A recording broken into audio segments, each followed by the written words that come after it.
우리 기도하겠습니다. 살아계신 하나님 아버지, 오늘 이 시간 은혜 찬양대 이 찬양을 기쁘게 받아주시니 감사합니다. 우리의 호흡과 마음과 정성, 뜻을 다하여 드리는 이 모든 예배와 찬양을 주님 기뻐 받아주시고 우리 삶 가운데에 주의 크신 은혜로 채워 주옵소서. 또 오늘 이 시간 말씀을 사모하여 나왔습니다. 주의 말씀 가운데에 은혜 받게 하여 주시고 오직 말씀만이 기억되는 이 거룩한 주일의 시간 되게 하여 주옵소서. 감사드리며 우리 구주 예수님의 이름으로 기도드립니다. 아멘. 네, 할렐루야. 네, 할렐루야. 예, 오늘도 한 분 한 분 진심으로 축복하며 기도합니다. 오늘도 말씀의 은혜, 또 예배 가운데 주님을 만나는 역사가 나타나기를 진심으로 축복하며 기도합니다. 제가 아까 잠깐 질문을 드렸지만 요즘 날씨가 무척이나 더운 것 같습니다. 5월부터 벌써 이제 찜통 더위가 시작되었다고 할 만큼 이 더위가 점점 더 빨리 찾아오게 되는 것 같아요. 또 우리나라의 이 날씨가 이제는 거의 열대야 기후가 되어서 이 밤이 되면은 스콜성 또 폭우가 내리기도 합니다. 많은 환경학자들이 걱정을 하고 있습니다. 우리나라뿐만 아니라 이 세계가 점점 더 펄펄 끓고 있다는 것이에요. 2020년도 9월에 미국의 이 중부지방의 콜로라도주의 이 덴버라는 지역에서 기상이변이 나타났습니다. 어느 한 계속 뜨거운 폭염이 40도 이상이 되는 날씨가 지속되다가 그 바로 다음날 기온이 거의 40도가 떨어지면서 폭설이 수일간 또 내렸다라는 것이에요. 참 신기하죠. 우리가 오늘 이렇게 참 더운데 내일 막 폭설이 내린다고 생각해 보세요. 참 이건 뭐 믿기 어려운 일이 나타난 겁니다. 이 일이 2020년도 9월에 덴버에서 일어났고 또 최근에도 이 북유럽 지방에서는 폭염 때문에 수많은 우리 사람들이 목숨을 잃고 있고 또 남미에서는 오히려 또 한파 때문에 많은 인명피해가 있다는 소식을 듣게 됩니다.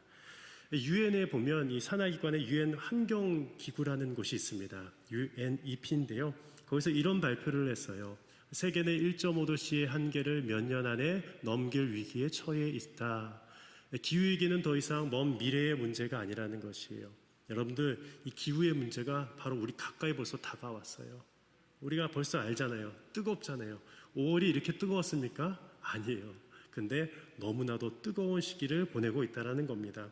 유니버시티 칼리지 런던의 이 지구 물리학과 교수님이 계시는데요. 명예교수님 빌 맥과이어가 쓴 책이 있습니다. 기후변화, 그게 좀 심각합니다. 라는 책인데요. 이 책, 표지를 보면 알겠지만 원제는 핫 하우스 얼스예요. 그러니까 아주 뜨거운 집이 바로 지구가 벌써 되어버렸다는 것이죠. 이 지구가 펄펄 끓고 있는 모습을 또 저 이미지 가운데서도 우리가 느낄 수가 있습니다. 그런데 이 온실지구라는 이 챕터 가운데서 질문을 던지고 있는 거예요. 과연 우리들이 이 점점 뜨거워지는 지구의 미래를 피할 수 있을까, 감당할 수 있을까라는 겁니다. 여러분들, 우리가 지금 이렇게 냉방기를 돌려가면서 그래도 조금이나마 시원하게 예배를 드릴 수 있지만 만약에 1도씨, 2도씨, 3도씨가 올라가게 돼버리면요 더 큰 재앙이 올 수도 있다고 많은 학자들이 예견을 합니다. 여러분들, 우리가 겪고 있는 이 산불들, 물론 인재이기도 하지만 대부분의 산불들이 다 지금 이상 기후 때문에 오고 있다는 것이요. 말씀을 들으러 왔는데 왜 기상청에서 왔냐 싶을 수도 있겠습니다만 오늘 이 말씀은 바로 이 6월을 맞이하면서 이 자연 환경을 바라보면서 칼빈은 이렇게 이야기했습니다. 자연은 하나님이 만들어 두신 극장이라고요. 즉 자연 만물을 보면서 하나님의 손길을 바라보고 하나님의 살아계심을 느낄 수 있다는 것이에요. 그런데 지금 이 자연이 펄펄 끓고 있고 아파하고 있다는 것입니다. 따라서 우리는 이제는 어떻게 살아야 되겠습니까? 우리가 많은 물질들을 쓰고 많은 에너지들을 소비했다면 우리가 다음 세대를 위해서 좀 더 절약할 수 있고 또 자연의 보호를 위해서 좀 더 조심스럽게 우리의 삶을 절제하는 삶을 살아가야 된다는 것이겠죠. 이 책에서도 이렇게 얘기했어요. 한 사회의 성숙도를 결정하는 데에는 두 가지를 잘 돌보아야 되는데 먼저 구성원이라는 것입니다. 이 사회의 구성원을 잘 돌봐야 되고요. 그리고 생태계를 잘 돌보아야 된다는 것입니다. 맞는 말이죠. 당연한 말입니다. 교회도 마찬가지겠죠. 교회도 건강한 공동체가 되기 위해서는 성도를 잘 돌봐야 되고 그리고 교회를 잘 이끌어 나가야 됩니다. 그것이 건강성을 의미한다는 것입니다. 그렇다면 우리들은 이 말을 한번 우리들 마음 가운데 한번 던져보았으면 좋겠어요. 우리의 신앙의 건강성은 바로 무엇이냐? 즉 예수 그리스도를 통한 본질적 구원에 대한 믿음과 더불어서 이것은 기초라는 것이에요. 우선순위라는 것이에요. 그것과 더불어서 하나님의 창조 질서가 무너진 시대에 살고 있음을 깨닫고, 그리고 무너진 질서를 다시 회복하기를 바라며 환경 보호를 실천하는 삶도 바로 우리의 신앙 삶 가운데 너무 중요한 부분이라는 것을 꼭 기억하셨으면 좋겠습니다. 그래서 오늘 말씀을 따라서 한 3가지 정도를 살펴보기를 원하는데요. 첫 번째, 우리 하나님께서는 그의 백성들에게 창조 질서를 기억하라고 말씀하신다는 것이요. 오늘 16절 말씀이었는데 함께 읽어볼까요? 함께 읽겠습니다. 시작. 낮도 주의 것이요 밤도 주의 것이라 주께서 빛과 해를 마련하셨으며.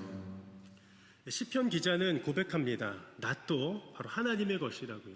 근데 많은 이들이 오해를 합니다. 그러면 밤은 누구의 것이냐?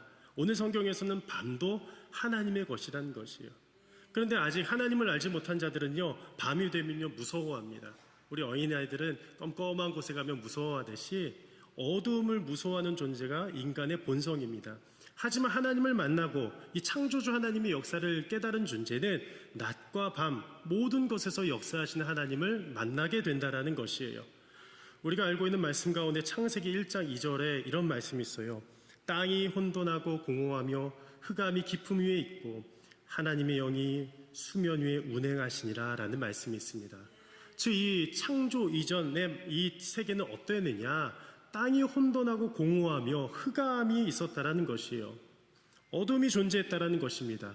그런데 이 창세기 1장 말씀에 보면 이 어둠을 완전히 변화시키는 놀라운 역사가 나타나게 되는데 바로 하나님이 빛을 창조하신 사건이었습니다. 창세기 1장 3절에서 5절 말씀인데요. 제가 한번 읽어드릴게요. 하나님이 이르시되 빛이 있으라 하시니 빛이 있었고 빛이 하나님이 보시기에 좋았더라. 하나님이 빛과 어두움을 나누사 하나님이 빛을 낮이라 부르시고 어둠을 밤이라 부르시니라. 저녁이 되고 아침이 되니 이는 첫째 날이니라. 아멘. 오늘 아까 3절에 보면 하나님이 가장 처음으로 만드신 게 무엇이라고요? 빛을 창조하셨습니다. 여러분들, 이것은 하나님의 놀라운 창조의 역사라는 것이요.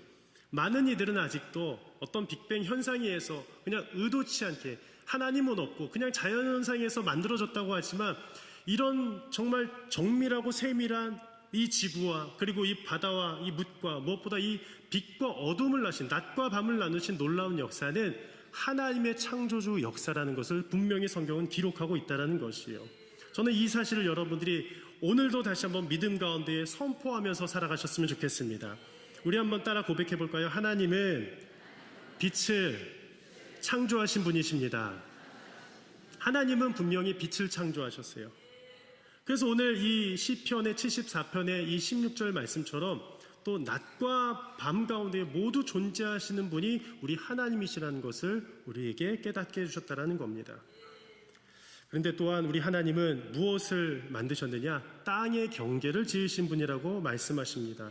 17절 말씀도 한번 읽어주실까요? 시작. 주께서 땅의 경계를 정하시며 주께서 여름과 겨울을 만드셨나이다. 바로 주님께서 땅의 경계를 만드셨다라는 것이요. 이것은 무슨 뜻일까요?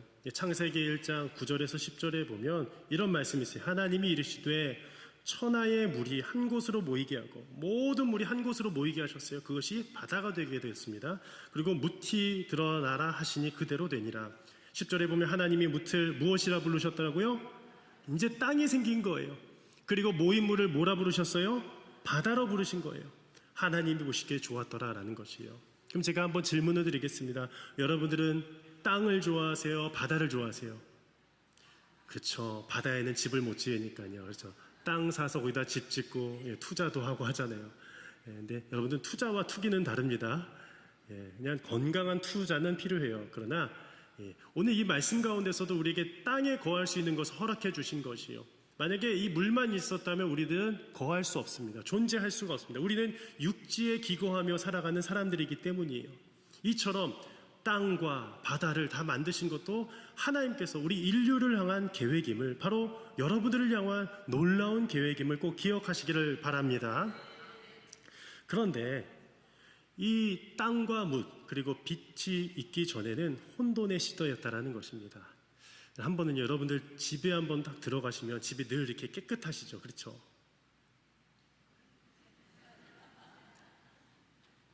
제가 최근에도 참 기적이 일어납니다. 신방의 기적인데, 신방의 기적. 제가 신방날 딱 가면요, 모든 집들이 완전히 모델화처럼 깨끗해져 있어요.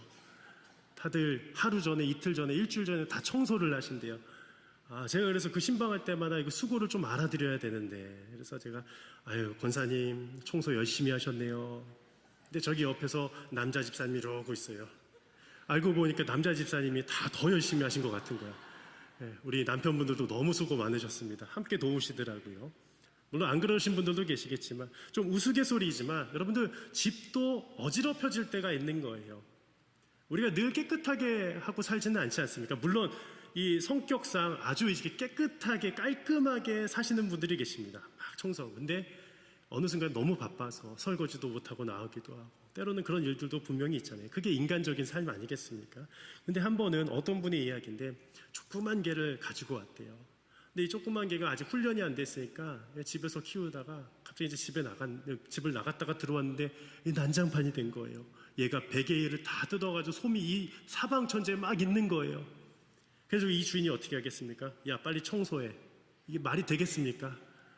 강아지는 청소 못 하잖아요. 물론 똑똑한 강아지는 훈련 받으면 뭐 쓰레기에 주웠다가 뭐 어디다 버리기도 하고 하지만 온전한 청소를 하기에는 누구의 손길을 닿아야 되느냐?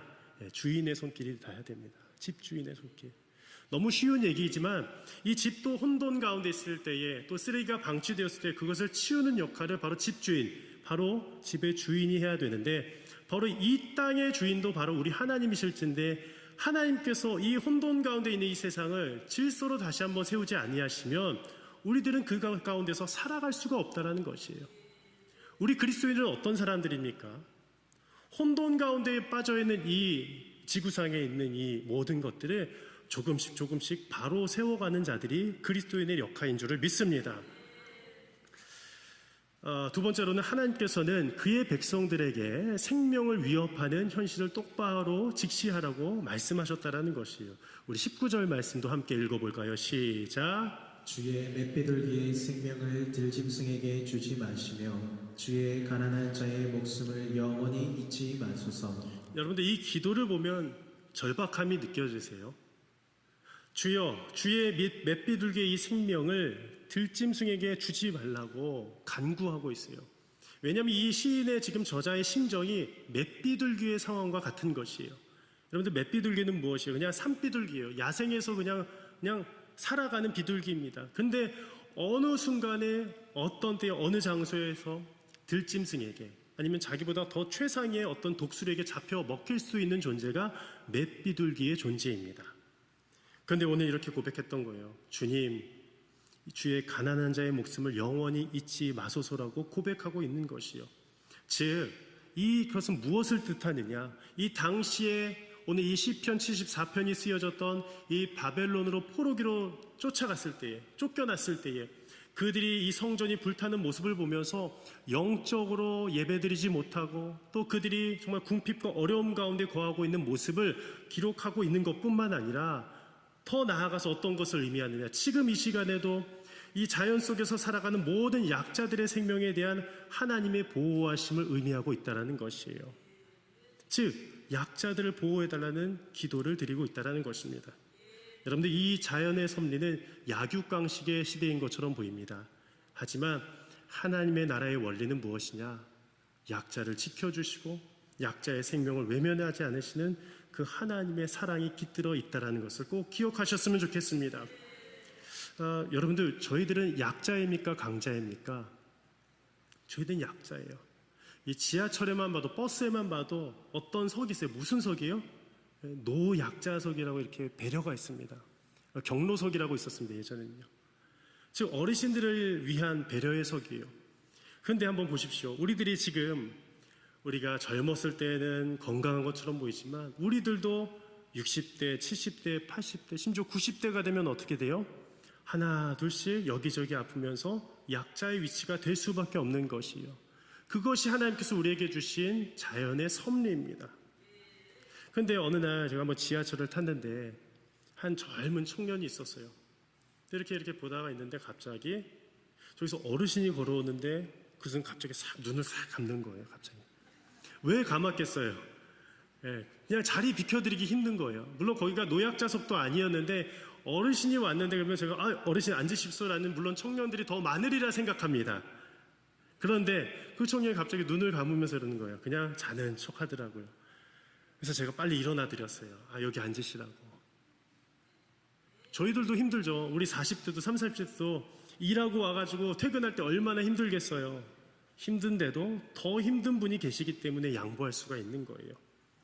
따라서 우리들은요, 그냥 한 신뢰를 얘기했지만 이러한 약자가 고통받는 현실 속에서 우리의 눈을 감으면 안 된다라는 것이요. 믿음으로 깨어서 연약한 생명을 보호하라 하나님이 말씀하시고 계시다라는 것이에요. 얼마 전부터 우리나라에서도요, 기후재난 약자 밀착 보호 시스템을 가동하기 시작했다고 합니다. 한번 들어보셨어요?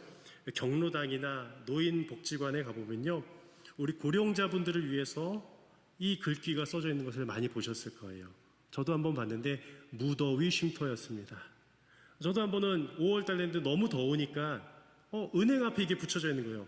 무더운 날씨엔 잠시 쉬어가세요 하고 이렇게 그 문구가 붙여져 있는데 한번 들어가 보니까 에어컨이 잘 나오고 있더라고요. 너무 시원했습니다. 아마 이 무더위에 정말 갈 곳 없이 피할 수 없는, 이 무더위를 피할 수 없는 분들을 위해서 마련한 배려의 장소였어요.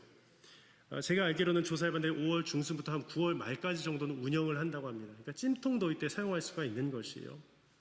근데 예전에 제가 한번 어르신들을 섬기는 이 반찬 배달 사역을 한 적이 있습니다. 제가 지난번에도 말씀드렸지만 제가 반찬을 만들지 않았어요. 이 반찬을 만드는 팀이 있고 제가 그 배달을 함께 나간 거예요.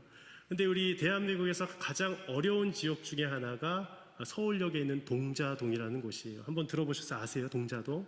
예, 아마 가신 분들도 계실 겁니다. 그곳은 어느 곳이냐? 이 취약계층들이 많이 몰려 계신 곳이에요.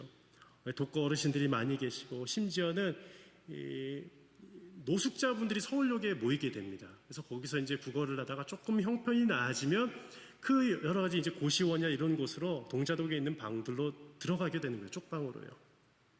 근데 제가 방문을 하는데 무더운 여름철, 이 냉방기가 없었기 때문에 이 선풍기 하나로, 심지어는 이 부채 하나로 이렇게 무더위를 보내고 계시는 거예요. 근데 더 안타까운 것은 뭔지 아세요? 창문이 없어요.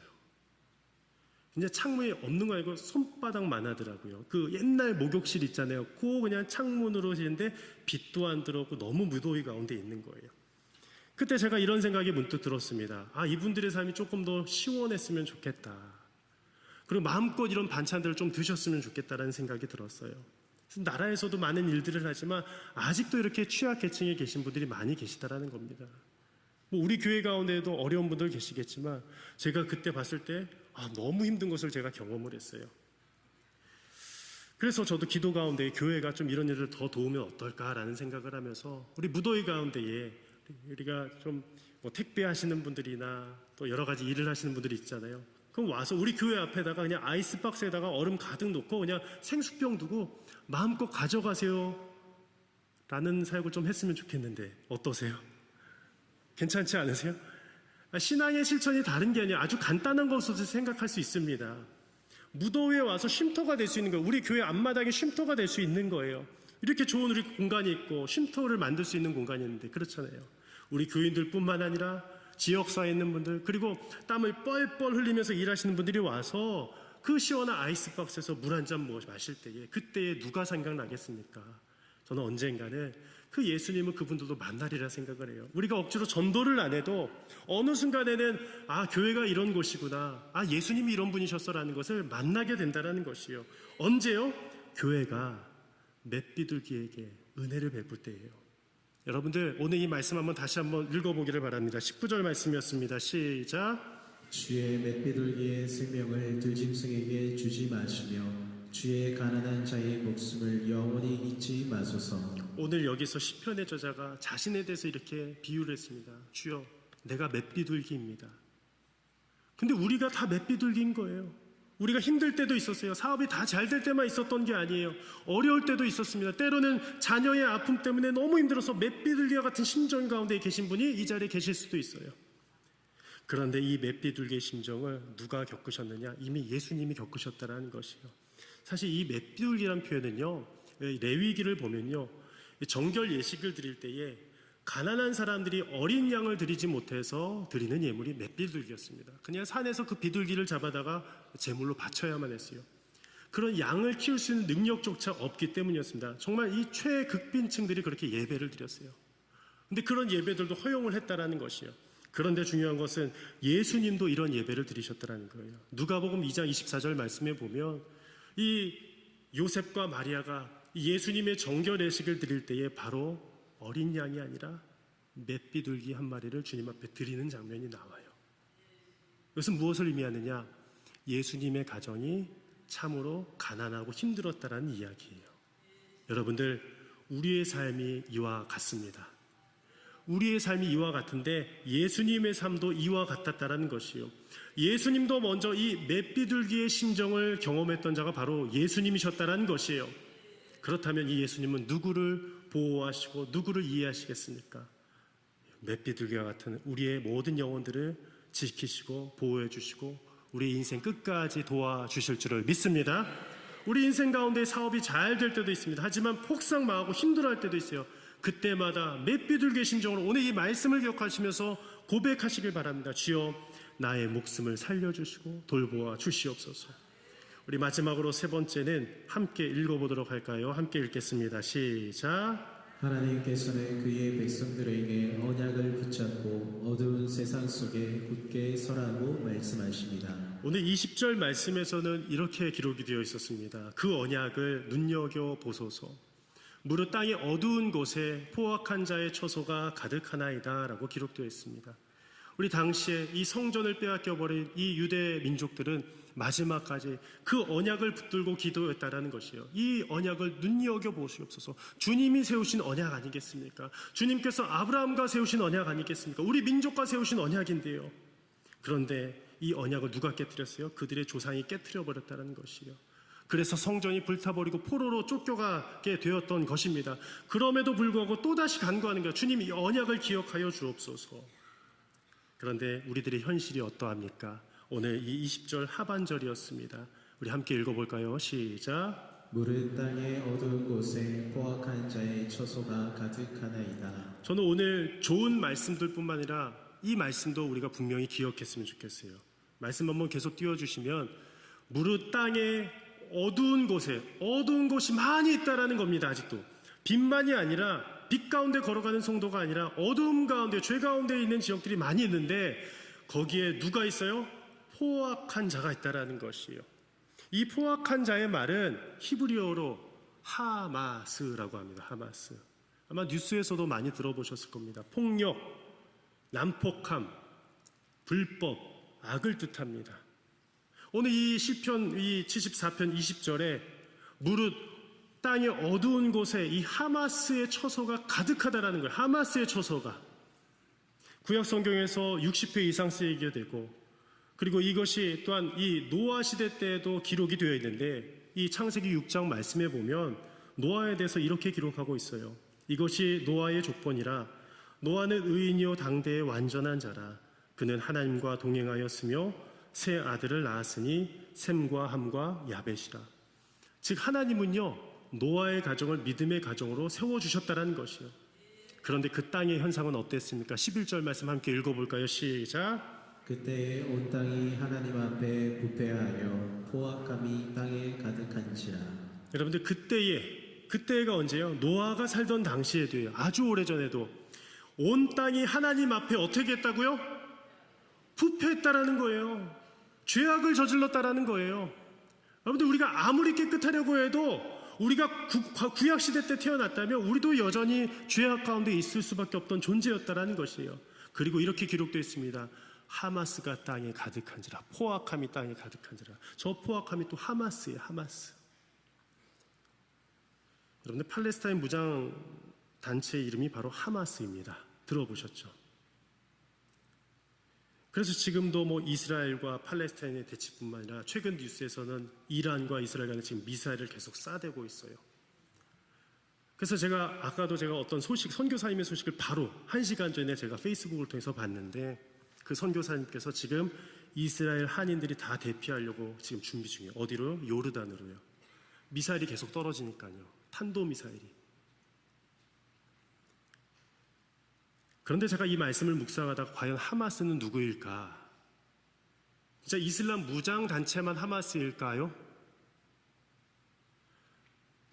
아직 예수님을 만나지 못하여서 눈에는 눈, 이에는 이로 폭력으로 갚고 있는 이스라엘도 하나님의 입장에서 봤을 때는 하마스, 포악한 자들이 될 수도 있지 않을까요? 아니, 심지어는 우리들도 폭력 가운데 노출이 되어 있다면 하나님의 사랑을 믿고 하나님의 그 사랑을 실천하지 않으며 아직도 여전히 내 힘으로, 내 의지로, 내 폭력으로 주님을 무시한 채 살아간다면 내가 바로 하마스가 될 수도 있다는 것이에요. 이건 되게 무시무시한 말씀입니다. 우리도 하마스가 될 수 있어요. 포악한 자가 될 수 있어요. 여러분들, 주님을 보호를 했던 이 베드로도 칼을 빼들어서 말고의 길을 쳤습니다. 그때 주님이 말씀하셔서 사탄아 내 뒤로 물러가라 말씀해 주셨어요. 왜 그랬겠습니까? 폭력은 사단의 짓이기 때문이에요. 우리가 어떤 일로 인해서 방어할 수는 있을 거예요. 막 막습니다. 근데 여러분들, 폭력 있을 때 무엇이 가장 최선책일까요? 저는 여러분들에게 제안 내리고 싶습니다. 36개 주랭랑입니다. 대치해서 싸우지 마세요. 피하십시오. 그 악의 자리에서 먼저 피해야 됩니다. 안 그러면 여러분들이 피해를 입습니다. 그런데 거기서 우리가 서로 싸우려고 할 때 어떻게 되냐? 나도 오늘 이 포악한 자, 이 성경에서 말하는 포악한 남편이 될 수도 있고, 포악한 아내가 될 수도 있고, 포악한 자녀가 될 수도 있고, 포악한 성도가 될 수도 있다는 사실을 우리는 주의해야 합니다. 말씀을 마치려고 합니다. 하나님의 이 언약을 꼭 기억하시고 붙드시기를 바랍니다. 이 언약이 바로 예수 그리스도 안에서 성취되었기 때문이에요. 즉, 이 예수님 안에 있을 때의 우리들은 하마스, 폭력의 삶을 그치게 되고 사랑과 평화의 삶을 살아가게 될 줄을 믿습니다. 그러한 여러분들 평화의 사신이 되기를 바랍니다. 그리고 이 세상 폭력과 또 무질서가 난무한 시대에 하나님께서 여러분들을 또 질서의 도구로 세워주시기를 진심으로 축복하며 기도합니다. 함께 기도하겠습니다.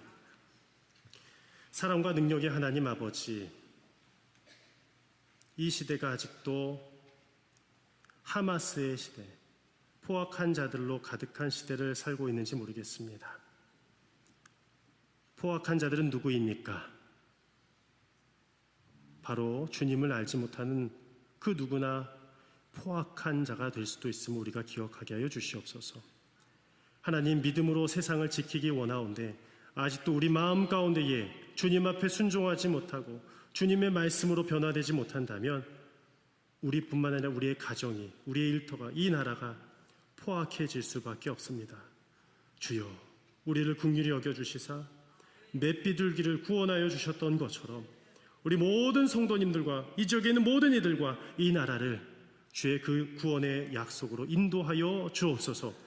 모든 것 주님께 의지하고 맡겨드리며 우리 구주 예수님의 이름으로 기도드립니다. 아멘.